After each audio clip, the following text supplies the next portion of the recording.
Previously, on Barbarians Rising, the ancient world divides in two. Rome is ambitious, ruthless, built on blood and glory. These are Rome's lands now. The barbarians unite to challenge its growing power. On Roman soil, we are finally ready to fight! It's a fight for our freedom. Now, Rome spreads tyranny as it storms across the continent, plundering the people as the barbarians step up the fight. The inbreds still resisting. We must bring them to heel. But the larger Rome grows, the more enemies it brings on the inside. A vast barbarian army waiting for a leader to rise.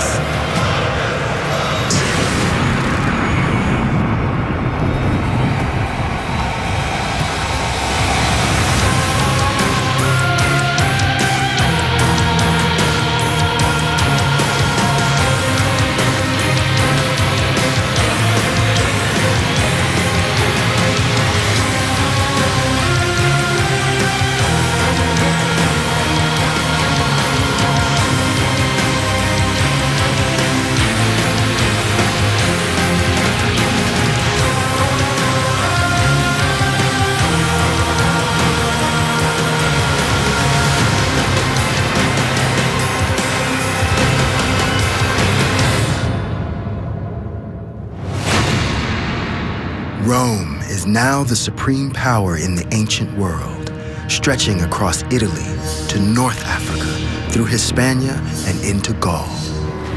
The Roman fighting machine was incredibly disciplined and organized, and it moved with a rhythm and with a power that would break apart a less disciplined and well-trained force.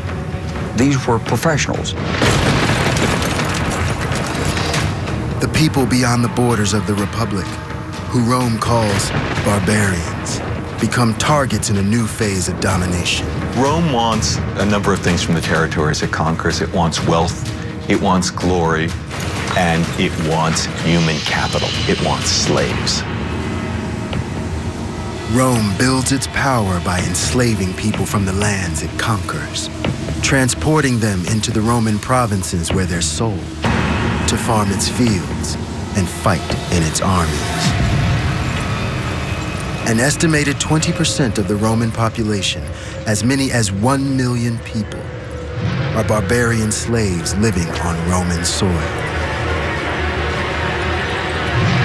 Slavery is nothing new to the ancient world.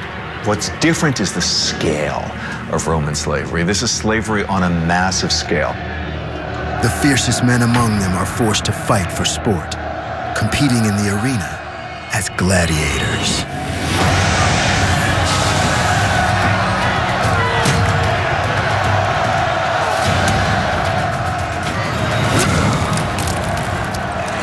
We think immediately about the Colosseum. We think about this huge arena, 50 to 60,000 spectators egging on their favorite competitors, fighting to the death. But the reality in the Republic was very different. This scale was much more modest.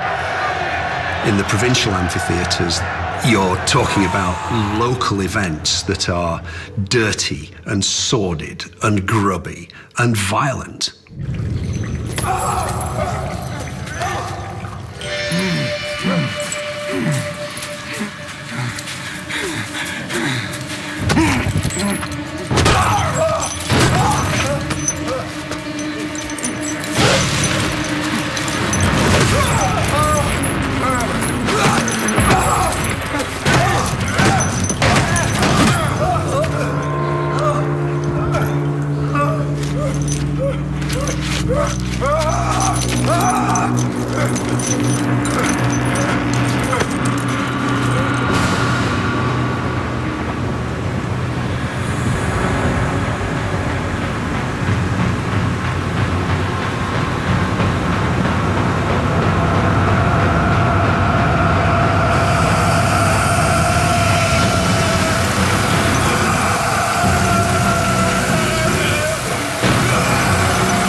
gladiators were subject to every type of abuse imaginable, both physical and sexual.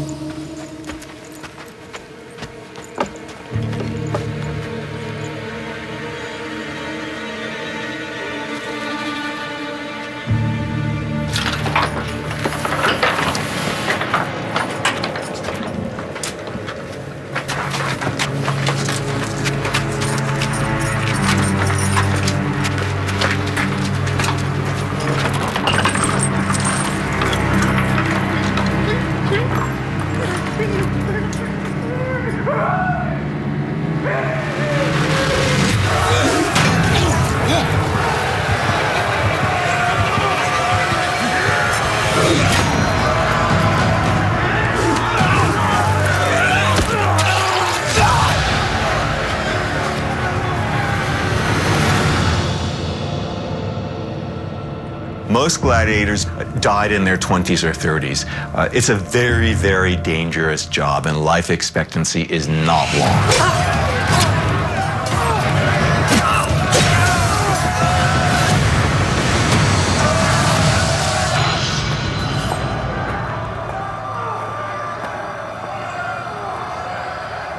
Spartacus.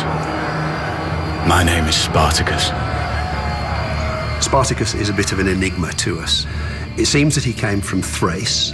He may have been from a noble background because the name Spartacus itself could be an aristocratic name from that region.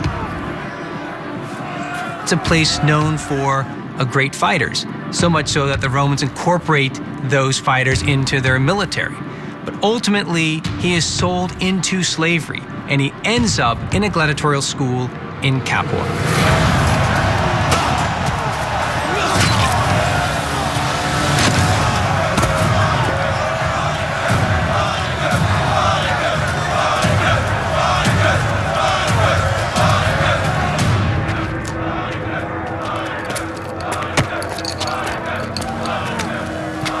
One thing worse than slavery is to adjust to it.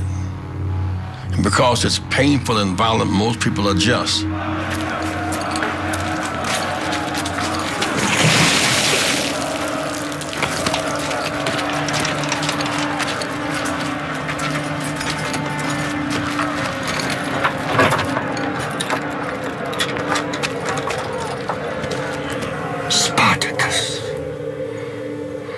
Spartacus the Invincible, King of the Shithouse.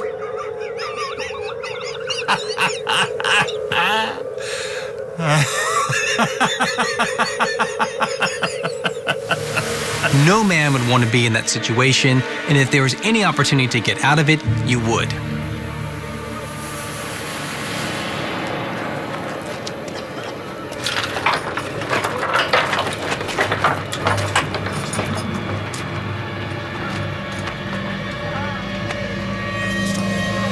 I want to give you something to remember me by.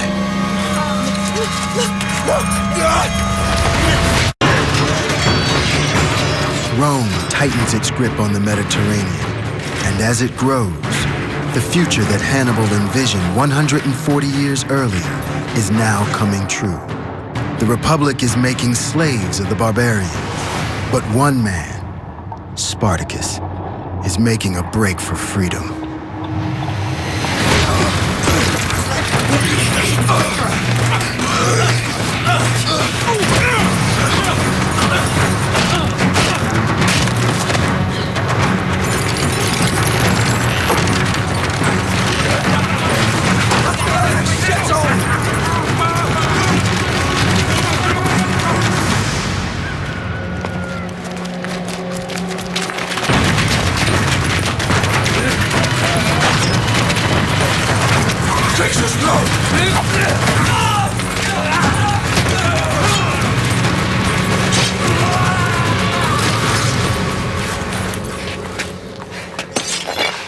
Swords!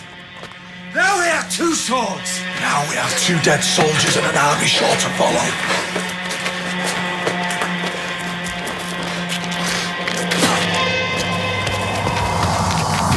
Spartacus and a group of 60 barbarian slaves seize the opportunity to escape. but they break out of Capua without a plan. He wants to get away from Capua, put distance between himself and his former captives. By the same token, he needs food, he needs shelter, and he needs weapons. When they get over that wall, they got to hit the ground running. Law enforcement's going to be right behind them once they figure out, they're gone. The clock is ticking as the fugitives move south. Rome responds by dispatching a small militia to track them down. Freedom is what's motivating these individuals to stay out there. And again, they'll fight their way out. They'll kill somebody. They'll kill themselves. They'll do whatever it takes because, give me freedom or give me death. Nearly every Roman household in the area holds barbarian slaves.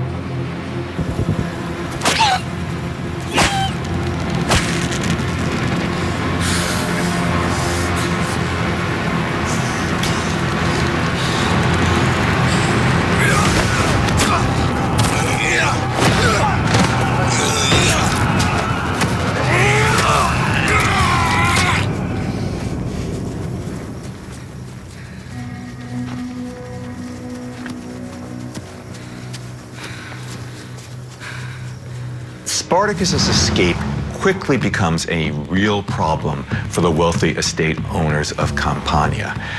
First of all, he and his men are trained killers. Secondly, they begin attracting other slaves to them.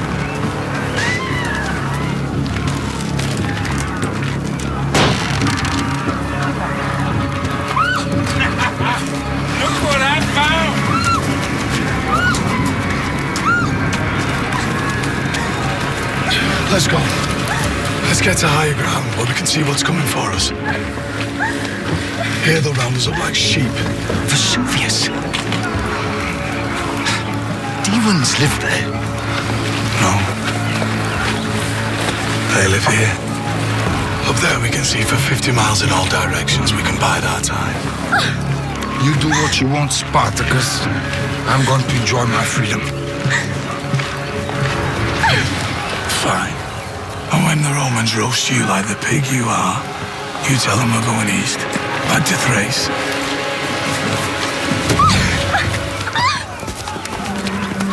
If you come with us, you'll likely die.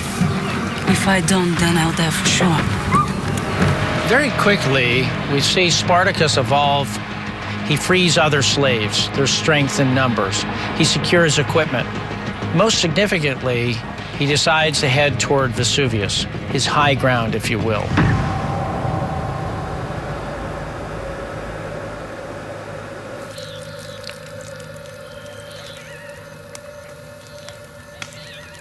When we were taken from Thrace,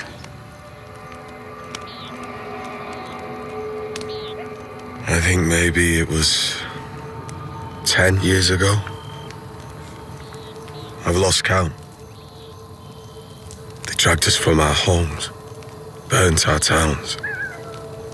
To my great shame, I fell into their hands and, well, you know the rest.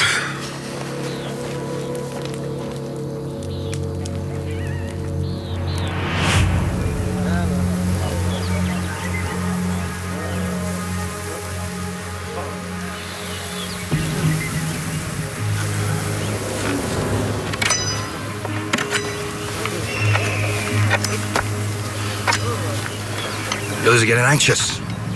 Tell them to enjoy their freedom. We've got an army snapping at our feet, my friend.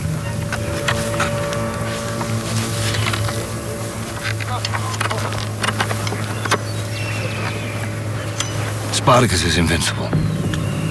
I know that. We all know that. He's got a plan. I've seen a giant fade to nothing before my eyes.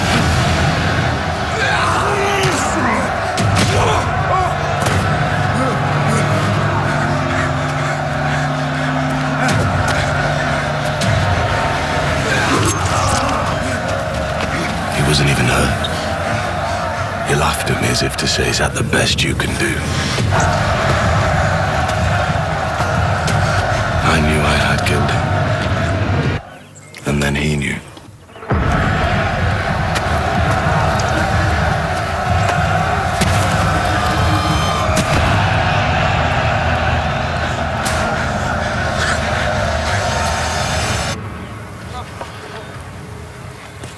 So, you are invincible then?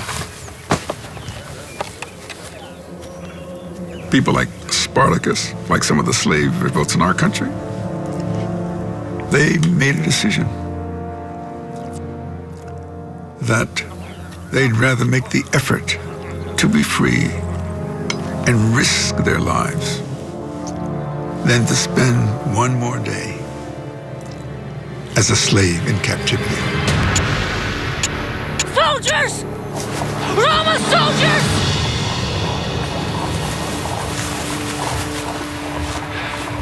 How many? 200, maybe 3. There were 60. Maybe we shouldn't wait for them. If we don't meet them here, we'll have to meet them somewhere else. Let's show them who we are.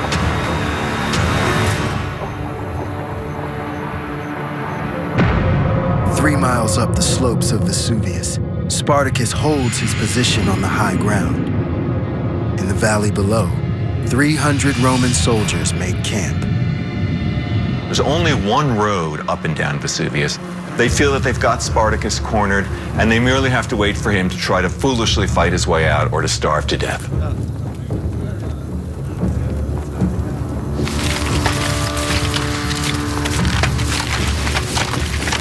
Spartacus has his men fashion ropes out of vines that they find growing on Mount Vesuvius and launch a surprise attack on the Romans.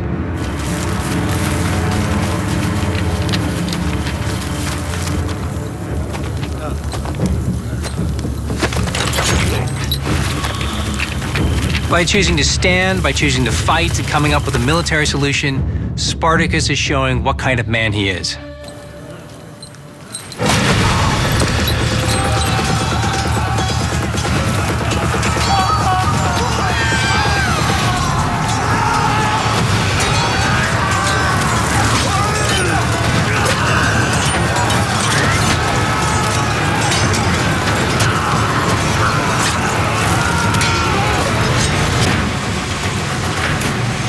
Rome is rapidly expanding as it seeks to dominate the ancient world.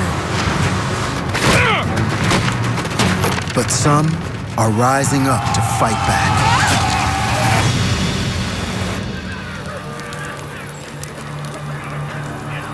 The defeat at Vesuvius was a complete surprise to the Romans. They weren't expecting to be ambushed.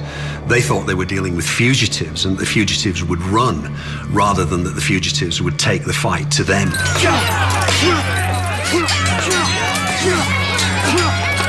Best part about it? They're brothers.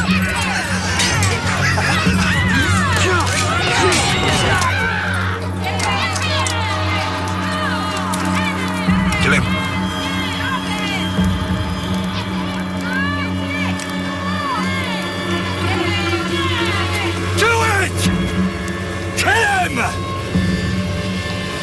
I'll bury you both alive.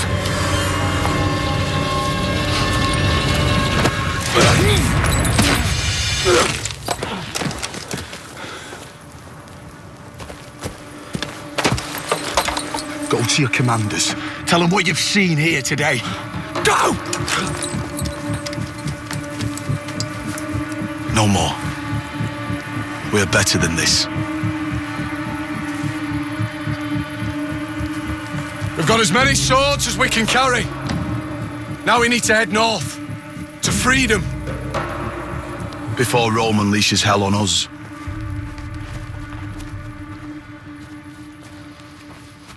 Spartacus isn't looking to start a war. He's searching for a way home. Thrace is 700 miles away through hostile territory. His target is the Cisalpine Pass, a break in the Alps leading to the homelands the barbarians left behind. Word of Spartacus's victory at Vesuvius spreads. Barbarian slaves from across the Republic flee their masters to join the man they believe will set them free. He's reminiscent of other people in history. Abraham Lincoln never expected to be leading an army engaged in a great civil war. Nelson Mandela didn't expect that he would become the head of a revolutionary movement. And yet, these people, like Spartacus, show that it is possible to rise to the occasion. The whole society functions using slaves. So if there is an uprising, this is going to really strike at the core of how the Republic works. Rome's plan to bring the barbarians within its border is starting to backfire. We need to get rid of the Romans. Wipe them out! Not just free ourselves. Yes, but here, in their own country. That's a death wish. I don't care how many there are of us, there will always be more of them. But in our homelands, in Gaul, in Thrace, it is possible. Maybe. Maybe not. But what we can do is we can damage them badly. Say we go south to Sicily. Kill as many of them as we can along the way. Crixus, you are a warrior. You'll die in battle, that I know. If we were an army, Crixus, I would turn and fight. But look around you. These people are not warriors. They're farmers, nursemaids, artisans. Yes, more's the pity. They want to live! They've a right to live!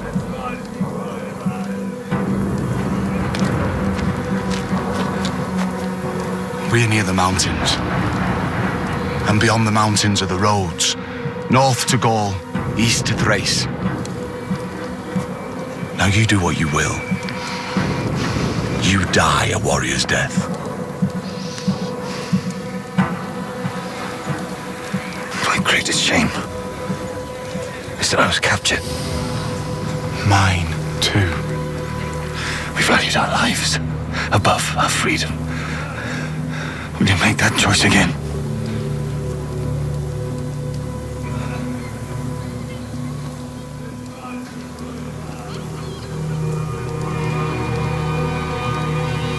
No. Then I'll see you in the next life.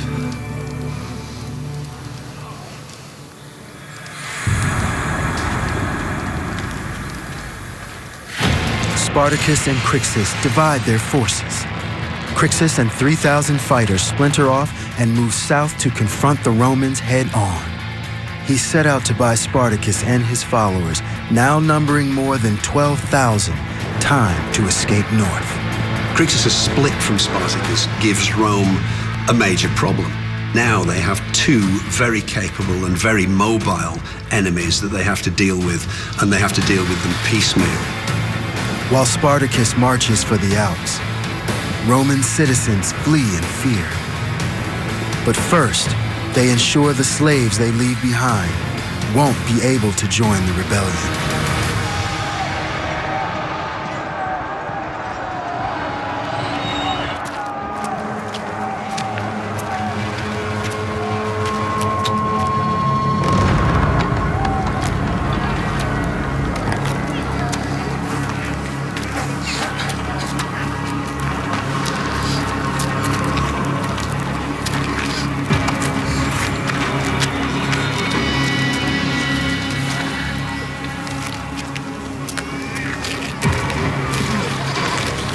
Blind them and maim them so they cannot run.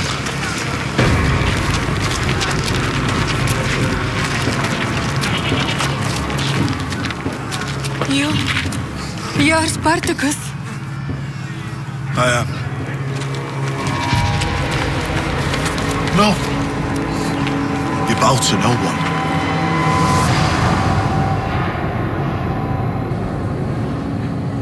All I wanted was to escape that hellhole Capua and get back to Thrace. I know you didn't want it. But the people now look to you. They see you as salvation. And where do they expect this to end? What do they think I can do? When a leader achieves success and others start flocking to your standard, then that responsibility takes over yourself also. And how do I handle this? What do I do with it? How do I take care of my people and wheel them into a force of maximum power? And this is one of the great problems of Spartacus. By the autumn of 73 BC, Spartacus's flock is growing at the rate of hundreds a day.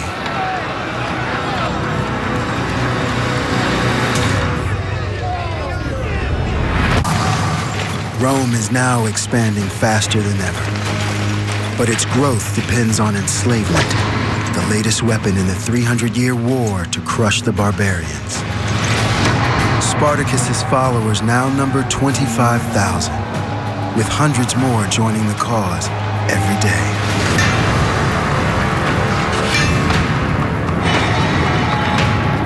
Spartacus knows that the Romans will be bent on his destruction. He has no choice but to not only lead, but to train an army. No!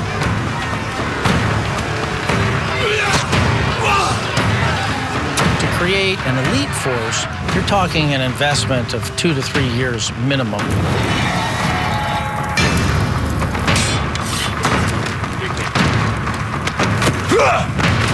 He doesn't have the luxury of years to create a well-trained, cohesive army. He has months at best. They had this great mass of people that could be slaughtered if they fought as individuals. So he took that time that he had during the winter to train his forces and to turn them into an army themselves that could meet the Romans on the field of battle with a good chance of success.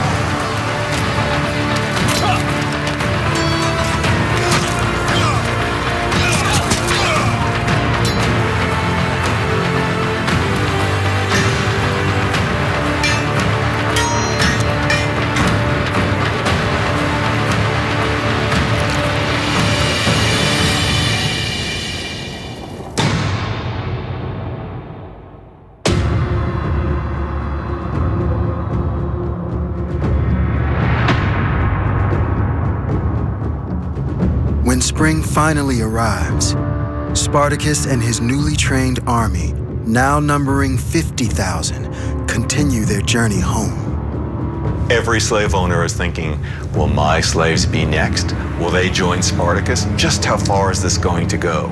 It's an enormous threat. Rome responds, dispatching 4 legions to crush the uprising. The estimates are that at this point, Crixus has about 20,000 Germans and Gauls with him. Spartacus presumably has about 50,000 people with him. And there's a real danger at this point that the rebellion actually spreads beyond just slaves. The plan is to intercept the rebels using a classic Roman military tactic called the pincer movement, a simultaneous attack on the enemy from 2 sides. The first army under Consul Gellius has orders to go south to wipe out Crixus, then circle back to attack Spartacus and his rebels. The second army targets Spartacus head-on to cut off his escape to the north and push his forces south into the jaws of Consul Gellius.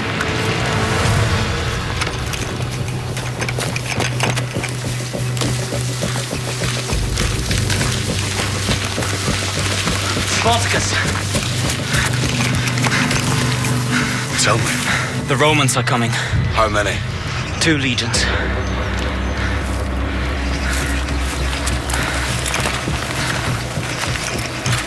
Crixus.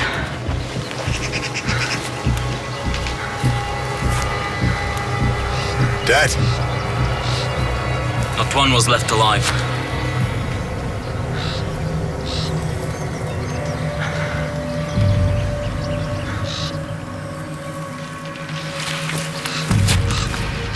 See how scared they are of us.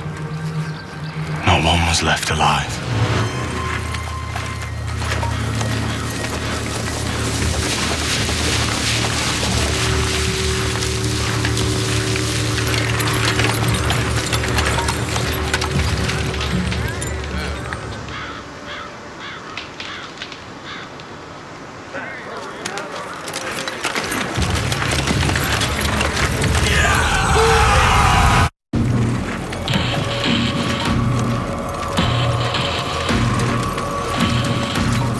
For more than a century, Rome has been the dominant power in the ancient world. But now, a growing slave rebellion threatens to take it down from within.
massive slave army defeats the first 2 legions sent to destroy them.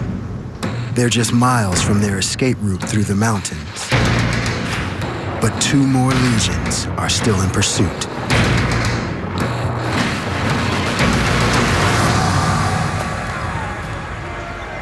We did the impossible today. And the murderers of Crixus are only half a day away. You'd stay and wait for them? Why wait? Spartacus. Spartacus, we are home. This is our escape. The door is open. It is. Brothers! Sisters! Warriors! The Romans outnumber us, but they only fight for money.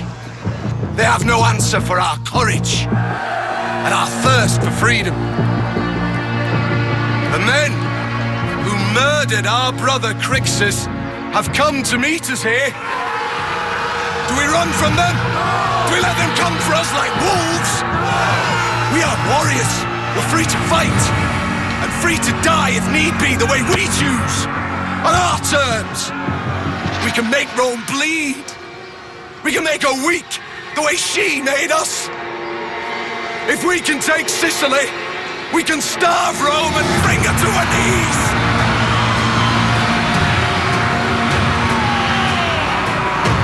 Let's avenge our fallen brothers. You know, one of the great mysteries of Spartacus is why, having come within sight of the Alps, does he turn around and decide to stay in Italy? And we can only speculate. He's become more than an individual. He's become the leader of an army. There's so much vengeance to wreak upon the Romans. Why give up now? Spartacus turns his army around and marches straight into a collision with Consul Gellius and his 20,000 men. When the armies meet, Spartacus scores a critical victory.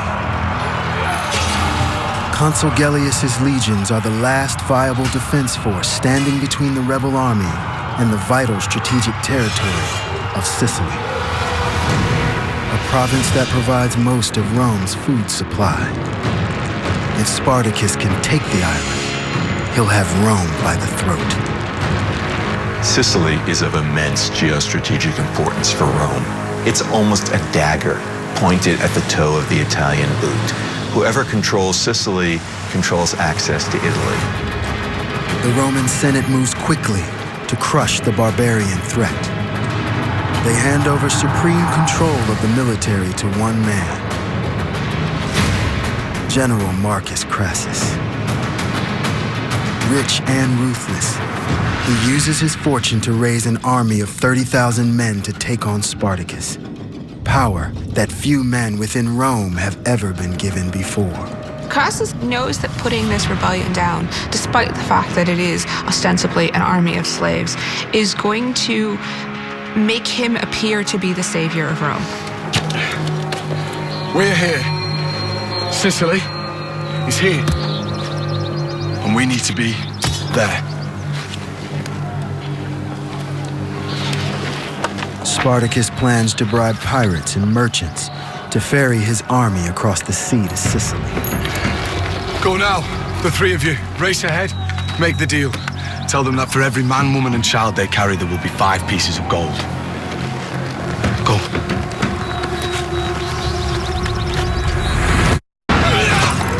Spartacus's rebellion has been the greatest threat to Roman supremacy in a century. Now he's aiming to crush the enemy by cutting off their food supply from Sicily. But General Crassus bribes the Sicilian pirates with Roman gold before Spartacus ever reaches the coast.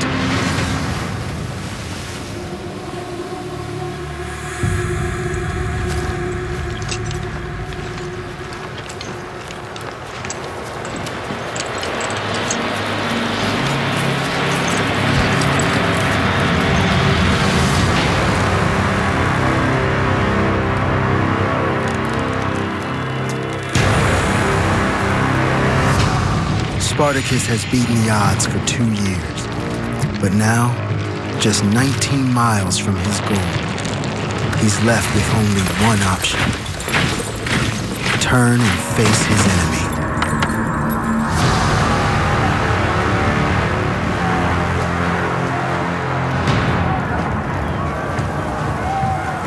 Can you hear me, Spartacus? Can you see this cage? I'm going to take you back to Rome in this cage. Don't let them take you. I won't. And don't be afraid of death.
What better way for him to die than to die fighting, to die as a warrior, to die staying true to his guiding principles? 40,000 barbarians fall at Messina. Those who survive the battle face a more gruesome fate.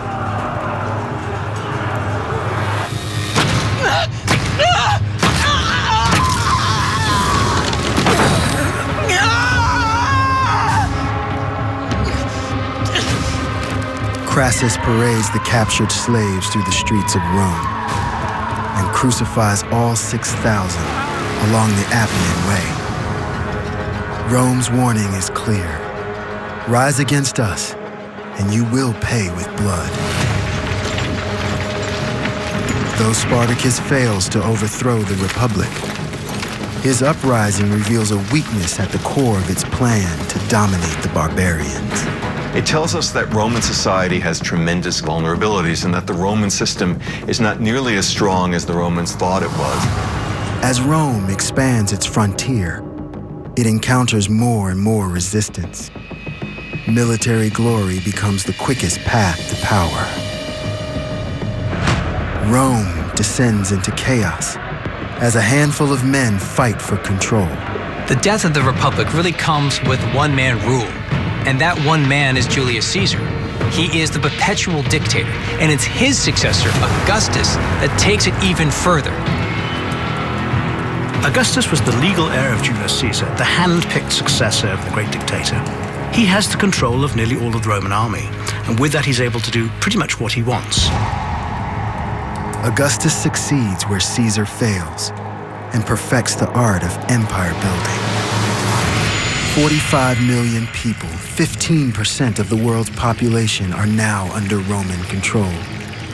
Augustus doubles the size of the empire during his reign, pushing its borders deep into barbarian territory, completing the conquest of Gaul and Spain, and setting his sights on a new prize to the north, Germania. A vast, untamed wilderness that will be the new front in the barbarians' fight for freedom. Augustus invades in 12 BC in search of resources like cattle, amber, and leather. But above all, he wants warriors. The Romans viewed these warriors from the north as tall, fierce, bloodthirsty warriors who, if turned into soldiers for the empire, could protect the empire and help it expand.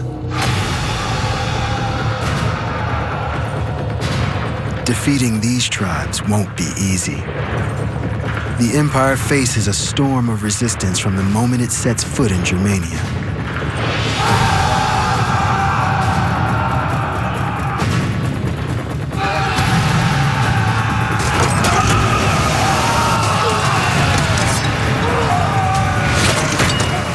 The campaign drags on for 30 long years.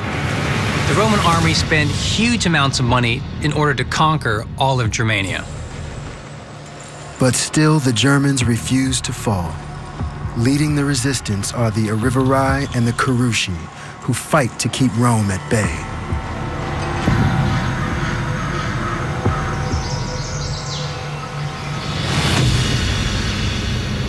Segamarus is chief of the Carusi, who grooms his sons Arminius and Flavus to one day take his place and lead their people.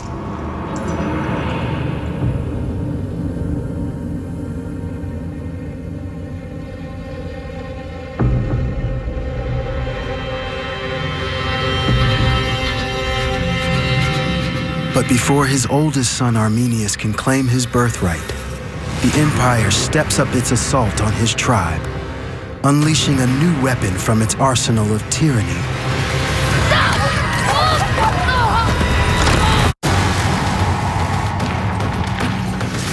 The Roman Empire is the ancient world's undisputed superpower. It spans 2.5 million square miles of territory from Egypt to Hispania, a dominion built on barbarian blood. And still, the empire grows. It sets out to conquer Germania.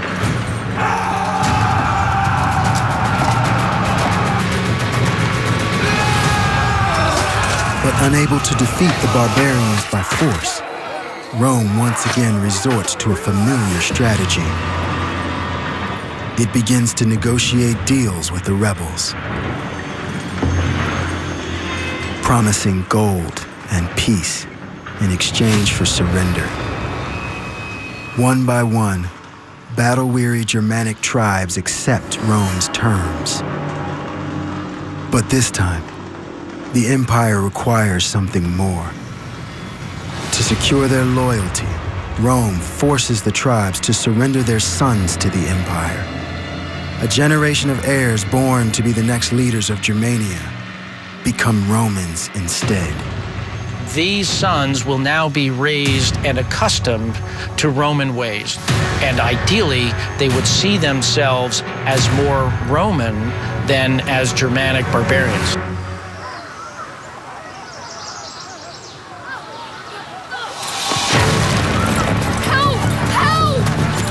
Let go! Father, stop them! Oh, Gazelle! Take this! Stop! Help! We can't do this! My father's the chief! He's the chief! No! Let go! Arminius! Uncle! Uncle! Remember who you are. Carusi. Always.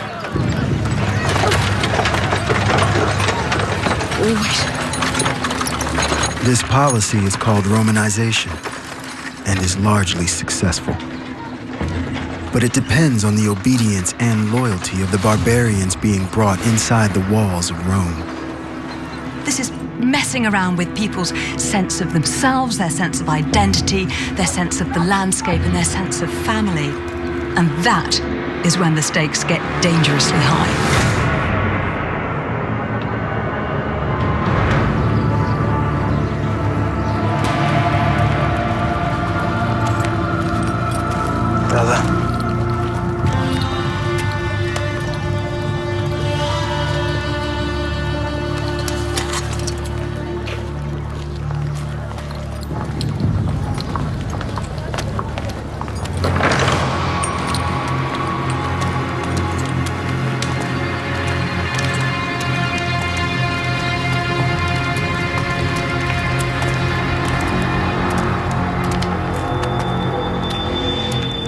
I have heard good things of both of you.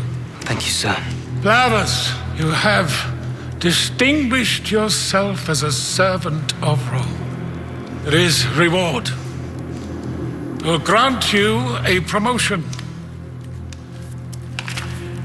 You will serve under General Germanicus in the east. Prove yourself in the theater of war, Flavus. and you will rise in the ranks just like your brother.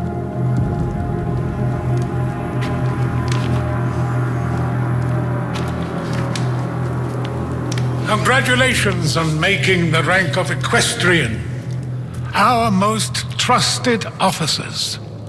Well done, Arminius. A remarkable feat for a barbarian. You will be posted to Germania. Governor Varus will continue to monitor the borders with the Rhine, and I will send auxiliaries for you to aid the garrison of the north. As inbreds are still resisting, we must bring them to heel. You'll return to your homeland, not as a barbarian, but as a son of Rome.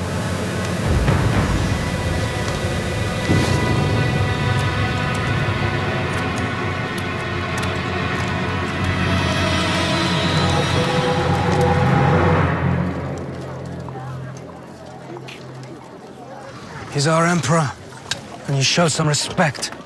He's no god, Flavus, even though you think him to be one. You're just angry that they're sending you back to Germany, away from your villas and privilege, back to the rain and filth. Remember what you are, where you're from. I remember enough. I remember that I hated it. It was our home, Flavus. That was 15 years ago. And for 15 years, I have dreamt of the Rhine. To taste the waters again. This is our home now. Our father surrendered us to Rome. To bring peace to our tribe. To bring gold, Arminius. Our noble father surrendered his sons and his weapons for Roman gold.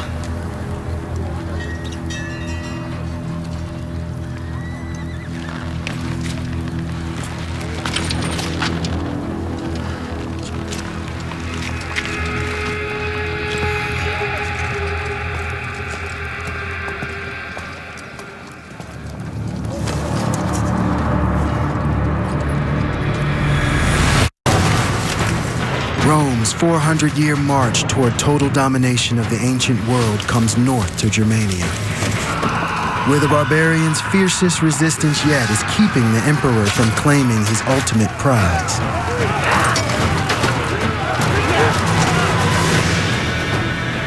Born to the Kurushi tribe, but captured and raised by the empire, Arminius returns to his homeland as one of the highest-ranking barbarians in the Roman army, with orders to crush the uprising.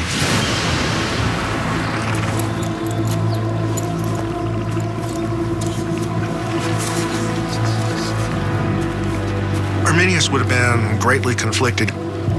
In all likelihood, he would have burned villages, slaughtered whole peoples, and then as he stands at the Rhine looking eastward towards his own homeland, he would have been thinking, I may be called upon to do the same thing for Rome to my own people.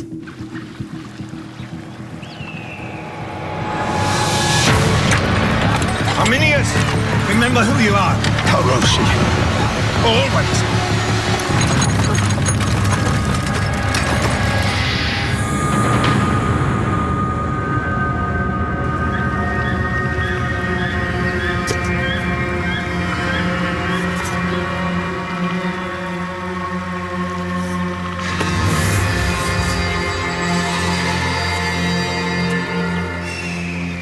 Arminius will be under the command of the emperor's most notorious enforcer, General Varus. Quintilius Varus had a reputation for using raw Roman power to deter rebellions and to put them down fiercely whenever they occurred. Dispatched to crush the barbarian resistance once and for all, Varus intensifies the efforts to round up children for surrender to Rome, and imposes harsh taxes on the tribes to be paid under penalty of death.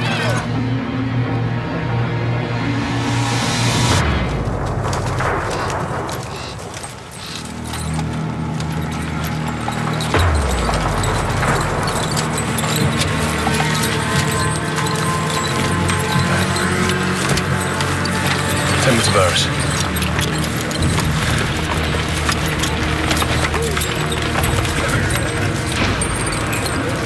Any more skirmishes, and I want them pacified again. Well, what are you waiting for?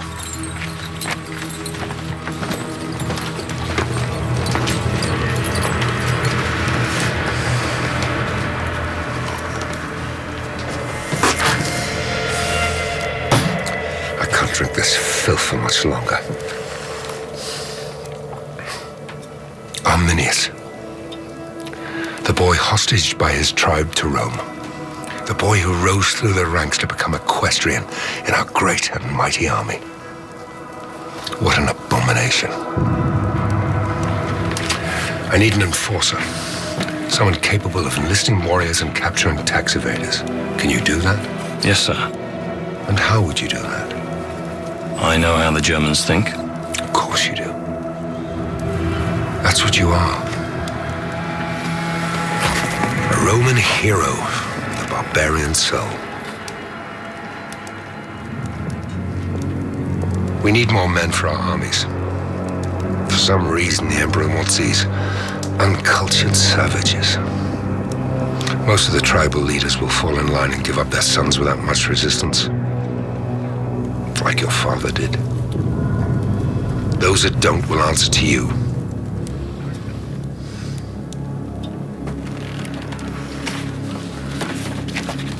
Arminius, I do not have to question your loyalties here, do I? You know who you belong to now. For the Emperor. For the Empire.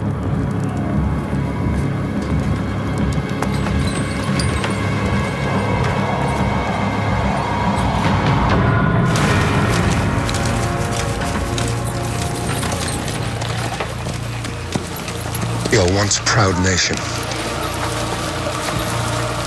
This is what you left behind, Arminius. Germans selling Germans for nothing more than trinkets. Is that what I am, is it? Trinket of Rome. Well, what else are you? You climbed to the highest rank of any barbarian in the Roman army, and yet the Emperor sends you back here.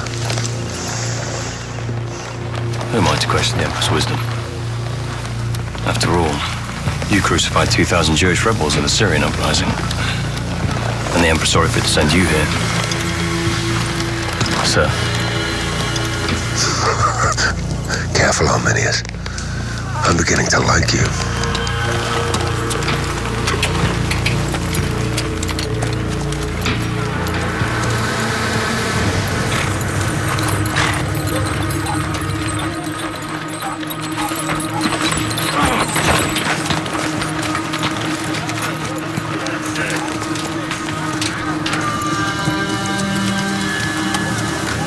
Why have you not paid your taxes, Emska? I have.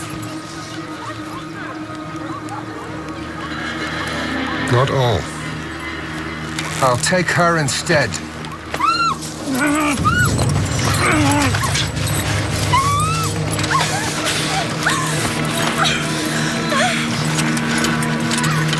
Take the boys.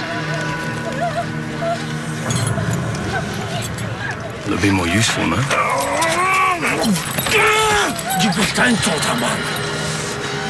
What did he say? Call me a traitor.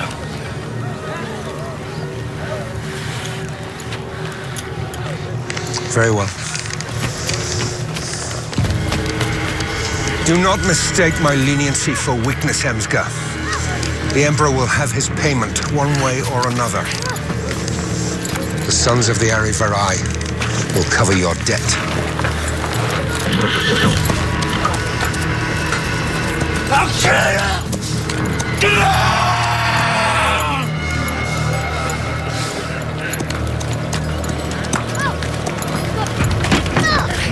You are Karushi tribe, yes? Yes. You will go and collect their unpaid taxes. Show them we are no longer in a position of striking deals. Yes, sir. Come down hard on them, Arminius. They must fear you. No negotiations. Grain, soldiers, and silver. That is all.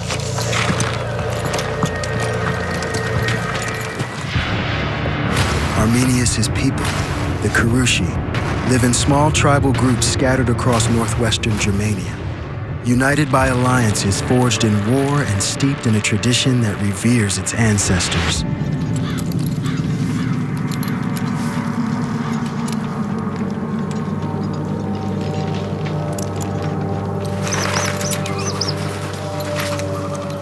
Wait here.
When Arminius sees the reality of Roman imperial domination and what it means for his people, he's faced with difficult choices.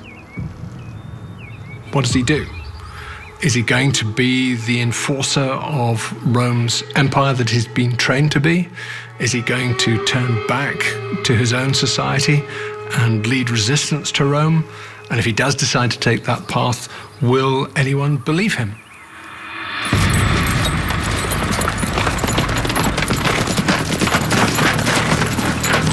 At last, our favorite son has returned. Equestrian, no less. Your father would have been very proud, as am I. So you've taken my family home? When your father died, I only did as was expected of me. The bones of our ancestors lay scattered and plundered. My own father's grave defiled, yet you do nothing. Your countrymen take taxes. Yet you have still defaulted to justice. With our favorite son rising to equestrian, I hoped we could renegotiate, that we could have special favor. Rome favors no one but itself. Bring me the harvest, or its value in silver, or you will be in contempt. Where's Igmarus? I'd stay away from him if I were you. Your uncle is very much like your father. Wants nothing but trouble. Where is he? Where he always is.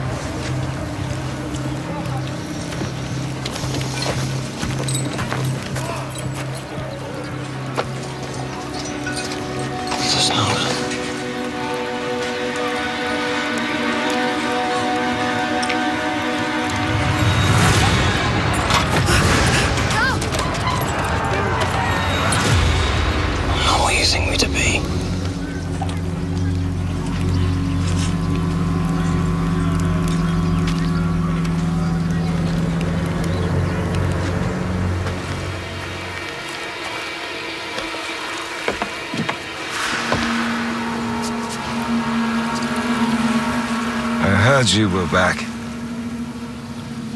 from Emska. I'm not one of them. Your actions will decide that.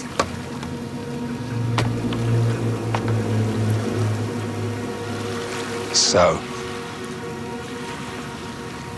who are you?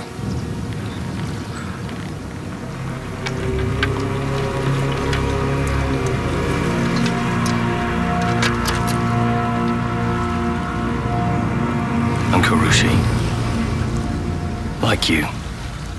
Kurushi are not in the habit of abducting the friend's children. I had to save this girl. I can get his boys to freedom later. I had no choice. Your father was devastated, surrendering his sons to Rome. You, putting on that uniform, not knowing what you would become, drove him to his grave. His son, the Roman. But that's not who I am. So you say. I was just a boy, Uncle. It was not my choice to go to their hateful city. I did what I had to do to survive. I did what I did to protect my brother. I have done horrible things in their armies. Things that I would never be able to forgive, but I will do them no more. I must atone. How? By doing what you and he did. I must fight. You are a Roman now. I am Roman. And that's why I can beat them. They would never suspect me. Arminius the Equestrian. I know their movements. How they fight. Their weaknesses. If we can gather enough men, we can beat Varus and his legions. Drive Rome from our lands. We could be free again. Why would anyone trust you? The Roman. You would vouch for me, Uncle. Why would I do that? Because I am my father's son. Out of the crucible of unfreedom emerges somebody with an extra dose of will and sacrifice and becomes leader. Arminius' uncle, Igiomeris, travels to all the western tribes seeking allies. As word spreads, it awakens a sleeping giant. Roman imperial domination challenged something that lies at the heart of everything that we're told about Germanic society, that it's all about political independence, it's all about political freedom. And faced with a challenge to those ideological traditions, I think a lot of Germanic warriors felt they had no choice but to fight. Arminius acts as a catalyst to bring everyone together, and that makes them dangerous, much more dangerous than Rome could ever imagine. Arminius knows Rome's plans and tactics. Intelligence he'll use to take them down. He's devising a battle plan that combines the barbarians' guerrilla tactics with the scale and precision of a Roman attack. Arminius is uniting the Germanic tribes under one leader for the first time. To guard against betrayal, Arminius decides that tribal leaders must join or die. Those who resist give him the perfect cover.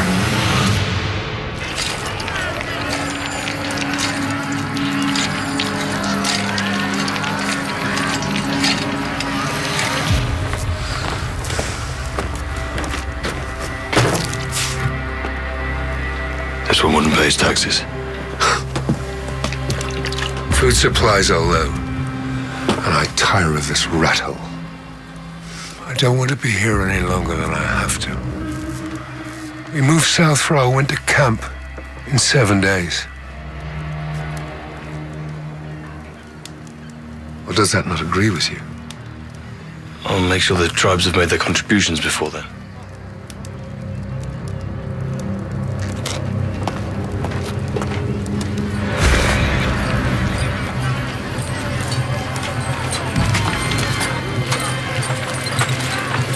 The plan has changed. We have 7 days. The barbarian tribes of Germania are uniting to fight for their freedom from the Roman Empire. Leading them is Arminius, a son of Germania who was raised as a Roman.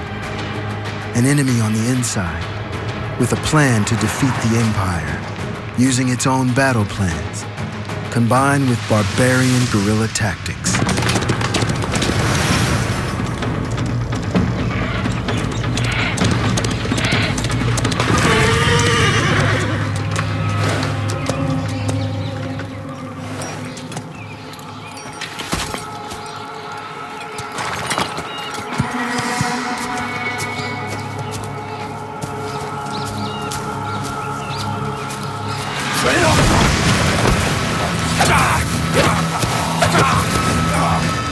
Where are my boys? Where are they?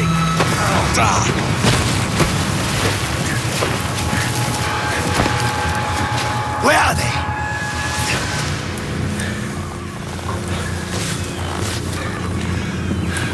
They've been taken to Rome. And they're dead, you bastard. When they get word of your rebellion in Rome, they will kill them. They were dead anyway. They would have been taken next year as fodder. At least this way they have a chance. Your daughter did not.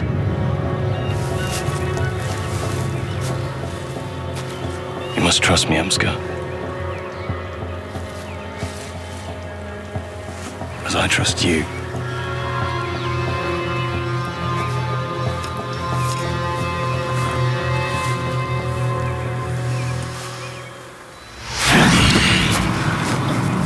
It's all right.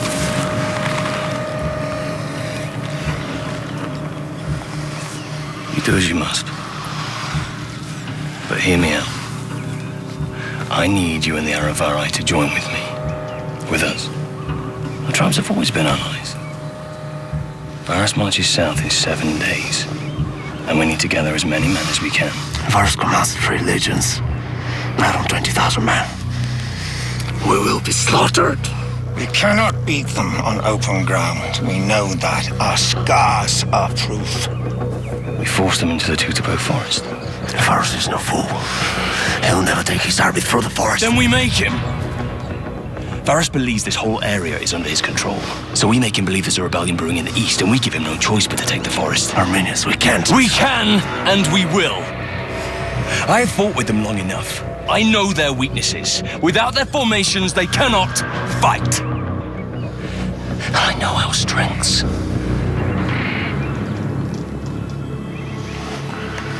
How do we hide an army? We build ramparts along the tree line. We've done it before. It'll be too late before they see us. We could slaughter them all.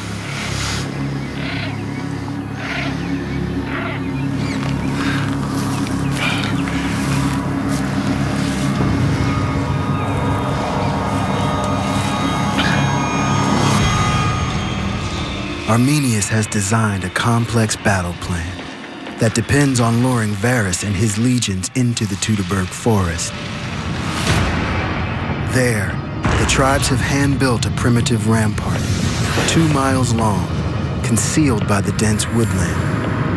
It cuts through terrain that's perfect for an ambush, a thin track with a steep bank on one side and marshland on the other. He aims to funnel the Roman legions into the kill zone, where 15,000 Germanic warriors will stream from behind their fortifications and slaughter the Romans where they stand. Now, more than ever, secrecy is critical. But as the tribes grow more desperate under the occupation, it becomes impossible to maintain. There's plenty of opportunity for divide and rule.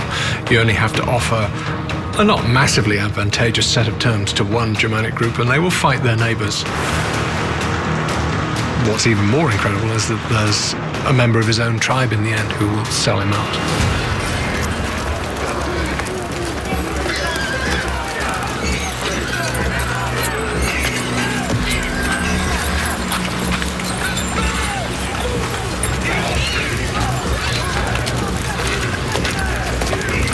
Find Arminius, now.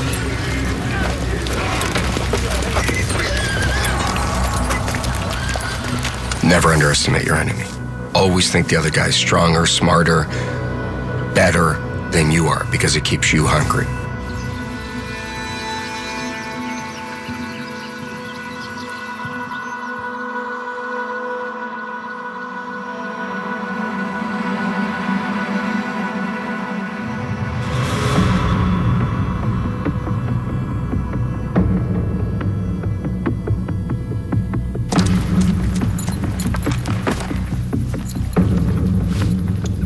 We're betrayed.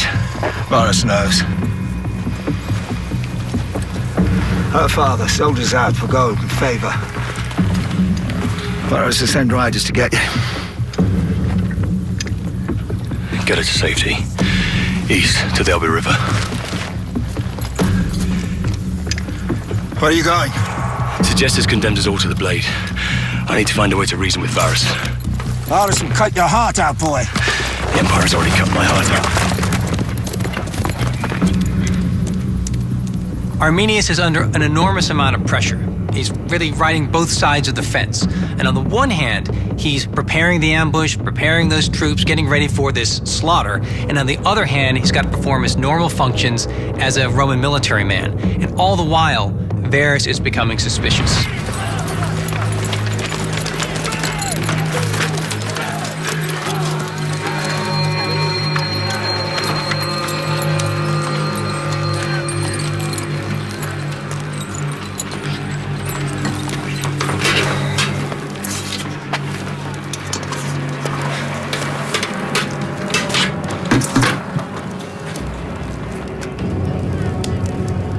You've been cut.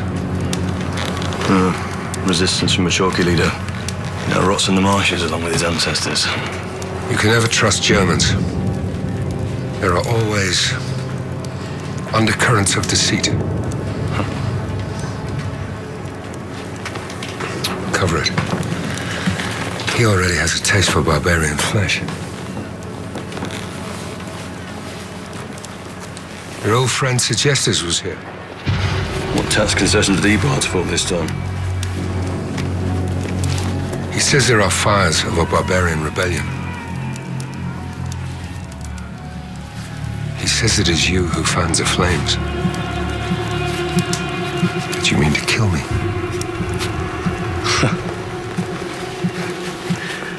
That wine will kill you quicker than I ever could. The locals piss in it. But my gut tells me the rebellion's real.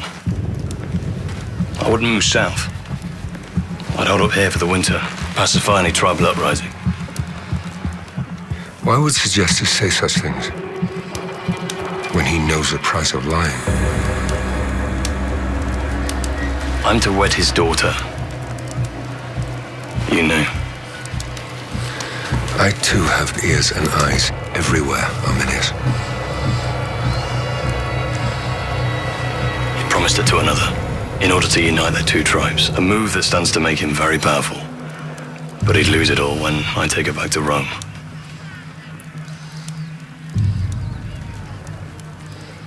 Send auxiliaries to reinforce our garrisons in the east.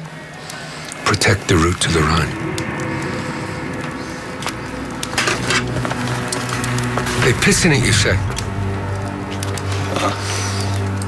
I'll drink to that.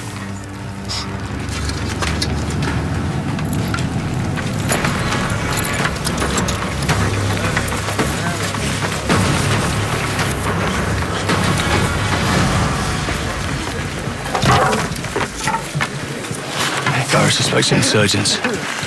Scouts will be vigilant. We still have over a mile of ramparts to build.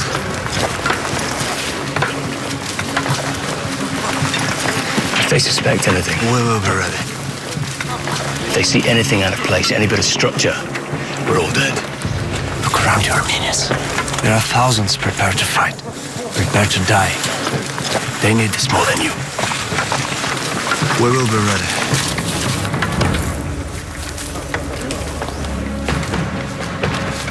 Just to conceive of how you get the Roman army spread out in a line in terrain that will nullify all its military advantages. This is an extraordinary act of intelligence, daring, and imagination. Arminius builds a dam to turn the only other forest path into an impassable swamp. This will force Varus's men directly into the line of fire. Finally, Arminius lays the bait. He gets his allies, the Cimbri, to start a revolt for Varus to crush. The only way to reach the uprising is to travel east through the Teutoburg forest. Most courageous of all has to put himself right beside Varus and guide him, walk him into the trap personally.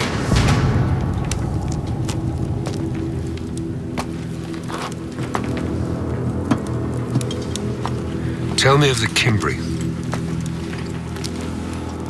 Once proud tribe of the Rhine, they've no love of the Empire. Why? Your predecessor burned their families alive. If the Cimbri are in revolt, it should be crushed before it escalates. We should make a point. And what point are we trying to make? That any disloyalty will be met by force. If we let this fester over the winter, it will be out of our control when we return. Tomorrow we leave this camp, and I lead my men through this hostile territory. They're nothing more than farmers. They wouldn't attack 3 marching legions. And if the tribes are aligned, as Segestus says? The route is open, but we lead through marshlands. Progress will be slow. But defendable.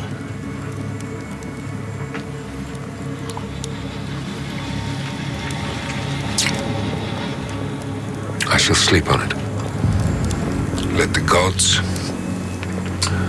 and the wine decide.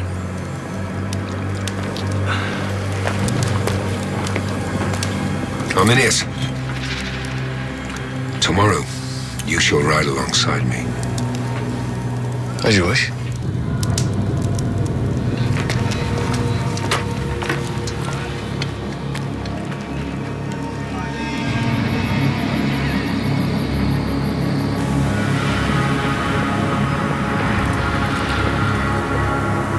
Tonight the gods judge me. Tomorrow they will judge us all.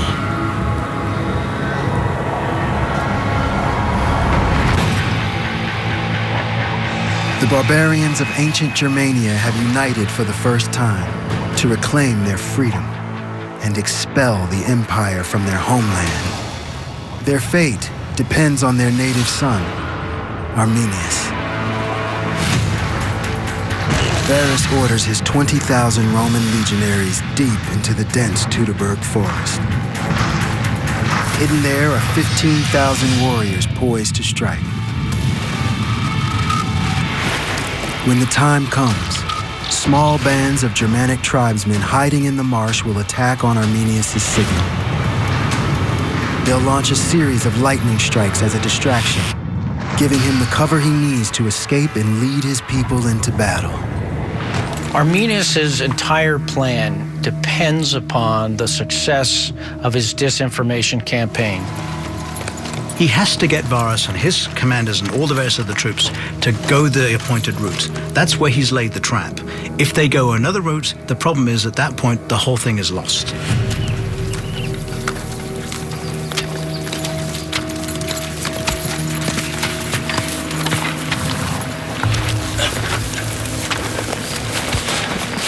The route's also flooded. Can we cross the marsh? I will take the fort, go around. If you value your tongue, don't even think about questioning me, boy. You dare bring the entire army to a halt.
I have a message for Rome.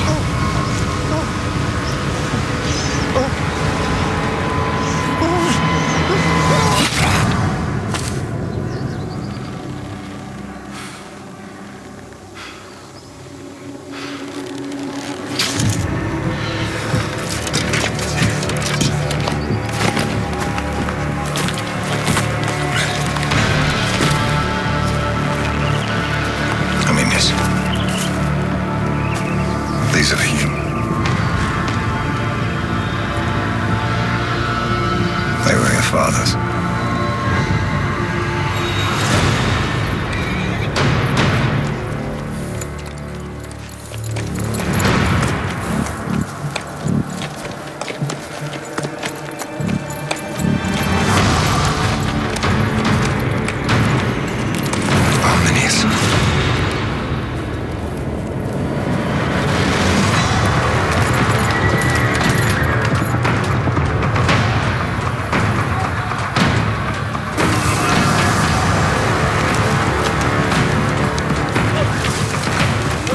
are upon us.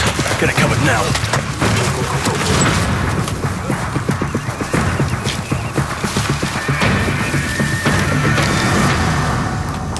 We can't strike until the vanguard has passed. We wait for Varus. If we hit them too soon, they'll regroup. Do not let them get into formation.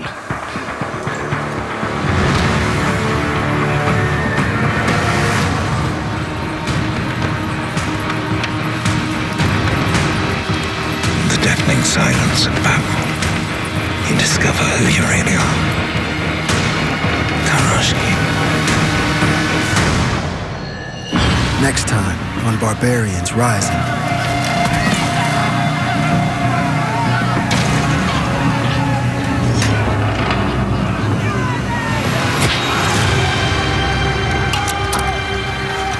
I will kill you. Let us begin.